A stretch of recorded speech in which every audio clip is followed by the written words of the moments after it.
sua niin paljon. Kasvoit mun kohdus, en osannut arvata, et en voi suojella sua kivulta. Et tullu helposti tähän maailmaan. Mä itkin ja mua pelotti, synnytys oli niin pitkä. Mua ei autettu tarpeeksi, mut se hetki kun sut nostettiin rinnalle, tunsin sun hengitykseksi ja olit lämmin. En nähnyt heti kasvojas, koska olin veren peitos. Sit meidät kärrättiin huoneeseen, en mä voinut nukkua, koska sä menit teholle. Anna anteeksi, rakas tytär, sä koit kivun mitä mä en. Se tuntui niin pahalta, mut nyt oot terve ja onnellinen. 2 pitkää kuukautta mä toivotin sulle öitä ja huomenta. Öisin itkin ja huusin, kun et ollut vieressä. Tehon ovilta kuulin äänes. Juoksin, otin sut syliin, lohdutin. Joka 3. tunti sait lääkettä. Viimeinen tunti olit aina kivuissa. Nukuit paljon sylissä. Sit siirryttiin lastenosastolle. Anna anteeksi, rakas tytär. Sä koit kivun, mitä mä en.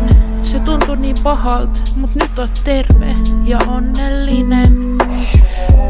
Mä koin niin paljon paskaa, meitä kohdeltiin huonosti sairaalassa. Selitin ja selitin, että me ollaan oltu selvin 3 vuotta ja odotettu niistä 2 sua.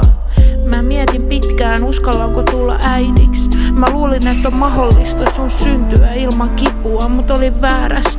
Lopulta sain viedä sut vaunuissa ulos. Saatiin lupa, et oot ilman piuhoja. Jotain muuttu mussa.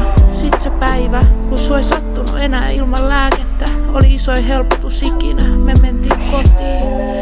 Anna anteeksi, rakas tytär. Sä koit kivun, mitä mä en. Se tuntui niin pahalta, mut nyt oot terve ja onnellinen.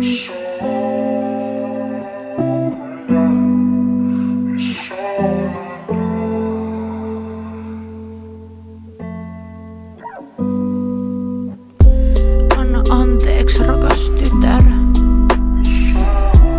Sä koit kivun, mitä mä en. Se tuntui niin pahalta, mut nyt oot terve ja onnellinen.